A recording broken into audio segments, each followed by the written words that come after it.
Have you gotten past that first round of technology hurdles to launch your podcast? Maybe you have. Maybe you've even gotten to the place where it's almost second nature. But how can you know if what you're making is content that's worth listening to and sharing?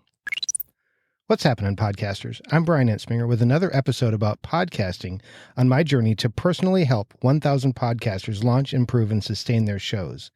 I've been podcasting for about 5 years now, and when I got started, one of the things I wanted to make sure that I did was create great content, stuff that people would want to listen to. I didn't want to waste their time. And if I was truly honest with myself, I kind of wanted people to like me, but let's be honest, most first-time podcasters really aren't that good, and I was not that good when I first got started, and I really wanted to be, on a really personal level, I wanted to be a good podcaster. Of course, one of the challenges with this is that the definition of what makes great content is what resonates most with your audience, not necessarily you, although hopefully it's both of those. Maybe you've had an experience like this. I remember when I was a boy growing up, we went to church all the time. I still do, but as a boy growing up, one of the things that would happen a lot of times is we would have traveling people come in and they would get the pulpit. They would be able to speak for a week or perhaps a series of days, maybe just one day, maybe a series of days.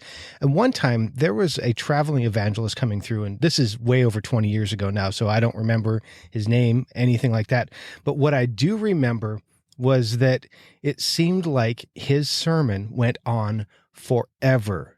It seemed like it started and it just kept going and going and going. And it seemed like it was this really weird, strung together thing with different stories that just didn't make any sense until the very end when he kind of tied the whole thing together. And I remember sitting there and thinking that I had literally no idea what he was talking about or what point he was trying to make because I could not follow what he was sharing for the life of me. It didn't make any sense to me at the end. And even then it seemed like it was a stretch. And I remember talking to my parents about this and they kind of felt the same way.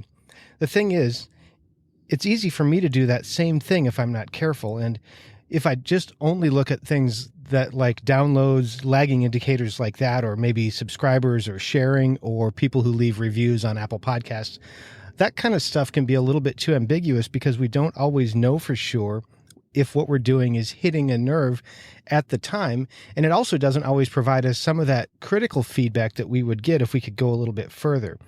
You can do things to get outside your own perspective. For example, I did this with Daniel J. Lewis a few years ago when I joined Podcaster Society, and we did a deep dive on one of my episodes, and that helped a lot.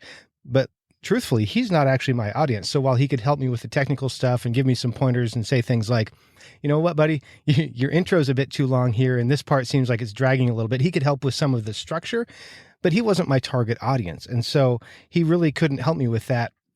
But one thing I do remember, working in a big company, I have the experience to work with a lot of people from a lot of backgrounds. And I remember working with a guy named Larry. He was one of our warehouse managers, a regional warehouse manager.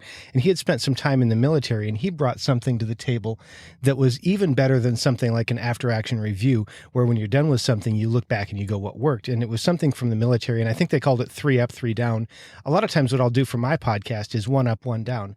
And what I'll do is I'll select an episode, and following Dave Jackson's recommendation, I usually choose something that's a little bit of an older episode, and I'll listen through and I'll listen for one thing that was good that I can capitalize on and one thing that wasn't so good that I can try and rectify the next time. And the idea here is that when I got started, I wasn't that great, but I want to get better. And the way to do that is to take some of that feedback, some of it's external feedback, some of it's internal feedback, take that and do something with it. Just when you do this, be prepared because you might find some things that make you uncomfortable.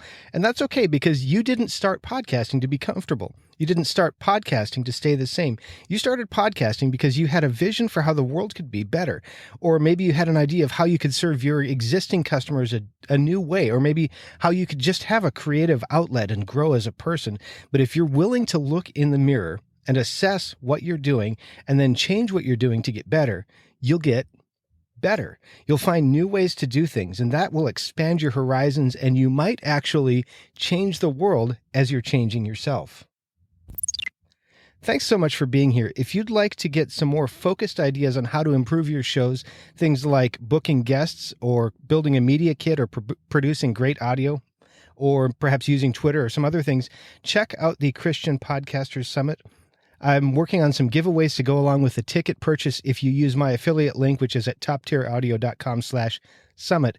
Some things maybe on helping you improve the audio quality of your show. If you're interested in that, and also the Podcasters Summit, I would encourage you to go to toptieraudio.com/summit. I don't have anything built yet, but if you use that link, I'll be sure that you get everything when it's ready.